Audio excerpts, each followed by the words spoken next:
All right. Oh, good. Wait a minute. It's not going. All right. Here we go. Recording.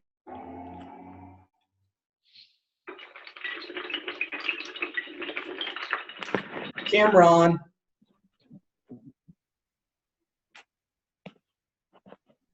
Shoshana, turn your camera on.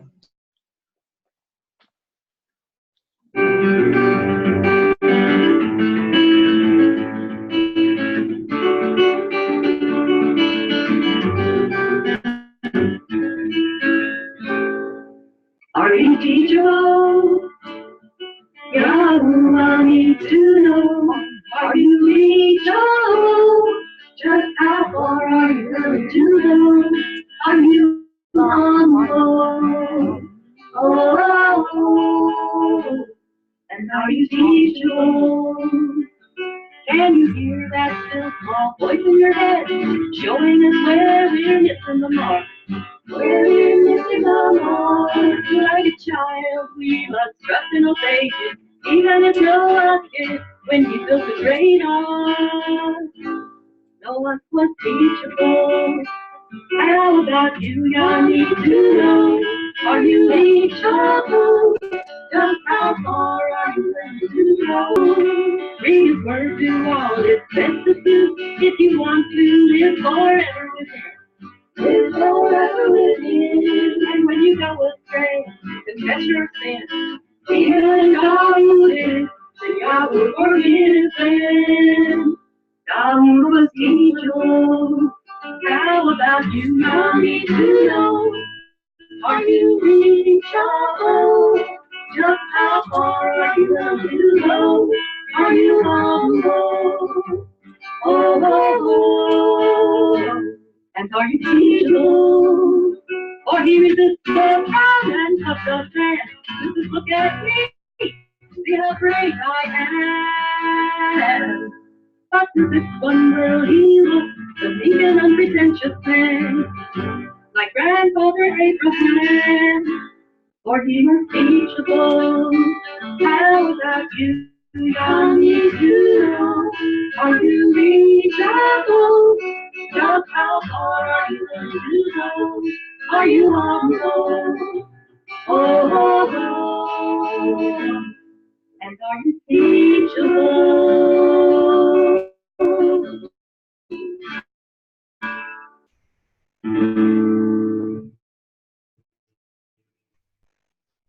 All right. Welcome, everyone. This is Brother Doug. My sister Shoshana was just having one of her songs play for us as an intro to this study.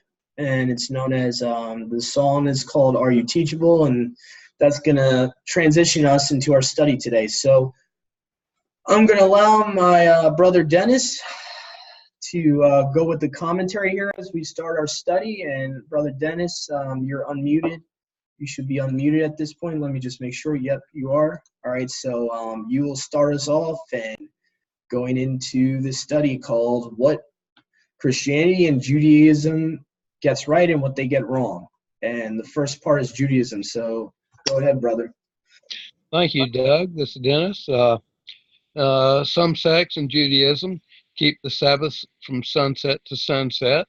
Others, out of tradition, keep it from 6 p.m. to 6 p.m. year-round. That usually started in America here. And they break Sabbath by asking Gentiles to do work for them. And this is Exodus 20, verses 8 through 11. Shoshana, if you would read that. Okay. Remember the Sabbath day to Kadash it. Set it apart. 6 days you labor and shall do all your work. But the seventh day is the Sabbath of Yahuwah your Elohim. You do not do any work. You, nor your son, nor your daughter, nor your male servant, nor your female servant, nor your cattle, nor your stranger who is within your gates. For in 6 days Yahuwah made the Shemayim and the earth, the sea and all that is in them. And he rested on the seventh day. Therefore Yahuwah Barak the Sabbath day and Kadesh it. Yes, and this is for servants and everyone, and for the cattle, for the pets, anybody and everybody. This is for. And these people actually ask people to turn on and off lights for them, to do things for them. They're actually asking them to be servants for them on the Sabbath. Leviticus 23:32. Doug, this is All for right. evening. Yep. Thank you, Brother Dennis. I'm going to switch the share screen here. Unfortunately, we didn't realize how much time we had. We're definitely going to have to do a part 2, but I will continue here, picking off here. Leviticus 23, verse 32 in the Septuagint, because honestly, it's a little bit more honest with the text here than the Masoretic text. So here we go. It says, "It shall be a set-apart Sabbath to you, and you shall humble your lives or your beings from the 9th day of the month, from evening to evening you shall keep your Sabbats," plural, meaning not just the Day of Atonement. So I'm going to also go now, we're going to go to Deuteronomy chapter 16, verse 6 here, and I'm going to show you that evening equals sunset. Okay, so we're going to go here real quick. Trying to accelerate the time here because we're already less than 10 minutes here. So here we go. So verse 6 of Deuteronomy chapter 16. "But in the place which Yahuwah thy Elohim shall choose to have his name called there, you shall sacrifice the Passover at evening at the setting of the sun." Evening equals sunset. "At the time when you came out of Egypt." So pretty much self-explanatory how to sacrifice the Passover and all that. So now that I'm done reading here, I'm going to turn it back over and we're going to try to get you as much as we can here. Brother Dennis, can you take off? And we'll try to fit Psalms 81, 3-4 before we'll have to do a part 2. Okay, yes. Of course, this is a Sabbath, setting Sabbath apart, and evening sunset to sunset. They keep the feast, but unbrookedly, or unfortunately, they use the wrong phase of the moon. They use the dark side of the moon instead of the first crescent, which is always seen at sunset. After the sun sets, you see the first crescent of the moon. This is Psalms 81, 3 and 4. Shoshana? Call with the trumpets at the time of the new moon and at the full moon on our festival days. For this is a law for Yisrael and a right ruling of the Elohim of Yaakov. Yes. Doug? Just 1 second, please. I'm switching screens here. All right, so now we are at, so the covering where a lot of people get in the ISR 1998 and so on and so forth, not actually, my bad, not the 1998, but 2009 version of the ISR. It says in the covering, confuses people in this verse here. That's the actual root word. The original word is actually at the full moon, which I'll just show you real quick. From the earlier versions, like the ISR 1998 actually gets it correct and says at the full moon, and it's talking about a separate feast day other than the new moon. It's actually talking about 2 different appointed times here, which most people kind of miss in Psalms 81, 3-4. Okay, so it says here in the scriptures 1998, blow the shofar, which shofar is not a ram's horn. Shofar is actually a cornet or a trumpet. So blow the cornet or trumpet at the time of the new moon, at the full moon on our festival date, meaning that the full moon is for the other feast days, which Shoshana just read from the Aramaic version of the Book of Psalms. And also, if we go to the Septuagint here, it doesn't even have that second part of the verse. It just says, blow the trumpet at the new moon in the esteemed day of your feast. So pretty much the Masoretic text is the only way you can get the covering, and you would have to take the root word in the covering over the actual word that's being used, full moon. So just explain why the confusion. All right, so now I'm going to bring it over to Sister Shoshana to read Leviticus 11, 1 to 12, and I think that's all the time we're going to have for this portion. So Sister Shoshana, if you may read Leviticus 11, 1 to 12, eating kosher. And Yahuwah spoke to Moshe and to Aharon, saying to them, Speak to the children of Yisrael, saying, These are the living creatures which you do eat among all the beasts that are on the earth. Whatsoever has a split hoof, completely divided, chewing the cud among the beasts that you do eat. Only these you do not eat among those that chew the cud or those that have a split hoof.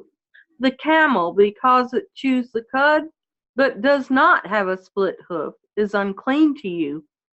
And the rabbit, because it chews the cud, but does not have a split hoof, it is unclean to you.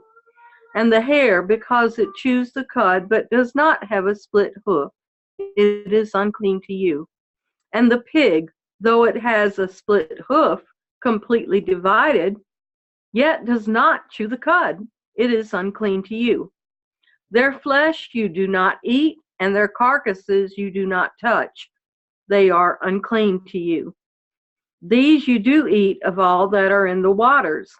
Anyone that has fins and scales in the waters, in the seas or in the rivers, those you do eat. But all that have not fins and scales in the seas and in the rivers, all that move in the waters, or any living creature which is in the waters, they are an abomination to you. They are an abomination to you. Of their flesh you do not eat, and their carcasses you abominate. All that have not fins or scales in the waters is an abomination to you, such as the crab or the lobster.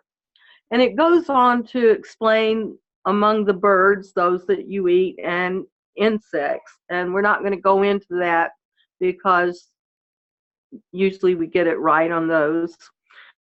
Nobody really eats insects anymore. So back to you, Dennis. Okay. They do misunderstand the commandment to not shave their heads and beards, and this is usually because they do it for the dead, and we should not do that, Doug. Yep, and to further explain it, it's also to the faulty manuscript of the Masoretic text that kind of leaves that part out, that important part about the context of the commandments. So I'm going to read that real quick before we're going to have to end part 1 here. Leviticus chapter 21 verse 1 says in the Septuagint, And Yahuwah spoke to Moses, saying, Speak to the priests, the sons of Aaron, and you shall tell them that they shall not defile themselves in their nation for the dead. So this chapter starts off by talking about not doing stuff to defile themselves with the dead. But they may mourn for a relative who is very near to them, for a father and mother and sons and daughters, for a brother. So all that's okay to mourn for your relatives and stuff like that. And for a virgin sister that is not near to one that is not a spouse to a man. So I guess there's a prohibition to mourning for a virgin sister that's actually a spouse to a man. So you can only mourn for a virgin sister. She's not a spouse to a husband. For these one shall defile himself. He shall not defile himself suddenly among his people to profane himself. And you shall not shave your head for the dead. Very important part that the Masoretic text leaves out of this verse. With a baldness on the top, and they shall not shave their beard, neither shall they make gashes on their flesh, like cutting themselves for the dead. So basically the commandment is don't cut yourselves, don't gash yourselves for the dead, don't make a baldness on the top of your head for the dead, and don't shave your beard for the dead, basically. So that's something that they... baldness. Doug, that baldness on the top of the head that you're talking about, you know, the Catholics wear these little hats, and a lot of Jews do too, called a kippah. I don't know what the Catholics call them, but they Yeah. represent sun worship. Well, you also And recall, so does the bald. All right, we're about to get cut off. We can continue informing them. Hold on to that thought, guys. All right, stay tuned to the part 2, y'all. We'll be back very shortly. Shalom. Shalom. Yeah. Shalom.